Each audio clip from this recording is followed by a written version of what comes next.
ಅಂತಂದೇಳಿ ಮುಂಡ್ರಿಗಿ ತಾಲೂಕು ಕನ್ನಡ ಸಾಹಿತ್ಯ ಪರಿಷತ್ತಿನ ಗೌರವ ಕಾರ್ಯದರ್ಶಿಯಾಗಿ ಸೇವೆಯನ್ನು ಮಾಡ್ತಾ ಇದ್ದೇನೆ. ನನ್ನ ಕವನದ ಶೀರ್ಷಿಕೆ ಕಪ್ಪತ್ತಗುಡ್ಡ ಆರೋಗ್ಯ ಸಂಜೀವಿನಿ. ಪ್ರಕೃತಿಗೆ ಹೆಸರಾಗಿ ಉಸಿರಾಗಿ ನಿಂತಿದೆ ಕಪ್ಪತ್ತಗುಡ್ಡ. ಪ್ರಕೃತಿಗೆ ಹೆಸರಾಗಿ ಉಸಿರಾಗಿ ನಿಂತಿದೆ ಕಪ್ಪತ್ತಗುಡ್ಡ. ಎಲ್ಲಿ ನೋಡಿದರೂ ಹಸಿರು ಹಸಿರು ವಾತಾವರಣ, ಎಲ್ಲಿ ನೋಡಿದರೂ ಹಸಿರು ಹಸಿರು ವಾತಾವರಣ. ಗದಗ ಜಿಲ್ಲೆಗೆ ಕಿರೀಟವಾಗಿ ನಿಂತಿದೆ, ಗದಗ ಜಿಲ್ಲೆಗೆ ಕಿರೀಟವಾಗಿ ಶುದ್ಧ ಗಾಳಿ ನೀಡಿದ ಸಂಜೀವಿನಿ ಇದು. ಗದಗ ಜಿಲ್ಲೆಗೆ ಕಿರೀಟವಾಗಿ ಶುದ್ಧ ಗಾಳಿ ನೀಡಿದ ಸಂಜೀವಿನಿ ಇದು. ಗಿಡ ಮರ ಬಳ್ಳಿ ಕೈ ಬೀಸಿ ಕರೆಯುತ್ತಿದೆ ನೋಡೊಮ್ಮೆ, ಗಿಡ ಮರ ಬಳ್ಳಿ ಕೈ ಬೀಸಿ ಕರೆಯುತ್ತಿದೆ ನೋಡೊಮ್ಮೆ. 70ಗಿಂತ ಕಪ್ಪತ್ತಗಿರಿ ಈ ನಮ್ಮ ಕಪ್ಪತ್ತಗುಡ್ಡ, 70ಗಿರಿಗಿಂತ ಈ ಕಪ್ಪತ್ತಗುಡ್ಡ ಇದು ಕಪ್ಪತ್ತಗಿರಿ ಈ ನಮ್ಮ ಕಪ್ಪತ್ತಗುಡ್ಡ.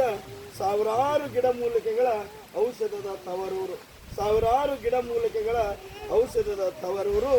ಪ್ರತಿ ವಾರಕ್ಕೊಮ್ಮೆ ಬಂದು ಹೋದರೆ ರೋಗ ದೂರು, ಪ್ರತಿ ವಾರಕ್ಕೊಮ್ಮೆ ಬಂದು ಹೋದರೆ ನಮ್ಮ ರೋಗ ದೂರು.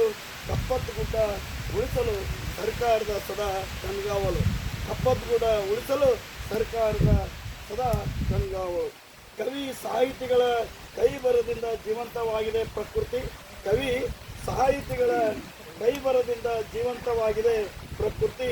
ಮುಂದಿನ ಪೀಳಿಗೆಗೆ ಉಳಿಸುವುದು ನಮ್ಮ ಸಂಸ್ಕೃತಿ, ಮುಂದಿನ ಪೀಳಿಗೆಯವರೆಗೂ ಉಳಿಸುವುದು ನಮ್ಮ ಸಂಸ್ಕೃತಿ. ಪಶು ಪಕ್ಷಿ ಪ್ರಾಣಿಗಳ ನೆಲೆಯಾಗಿರುವ ಸುಂದರ ಸಂಗ್ರಹಾಲಯ, ಪಶು ಪ್ರಾಣಿ ಪಕ್ಷಿಗಳ ನೆಲೆಯವಾಗಿರುವ ಸಂಗ್ರಹಾಲಯ.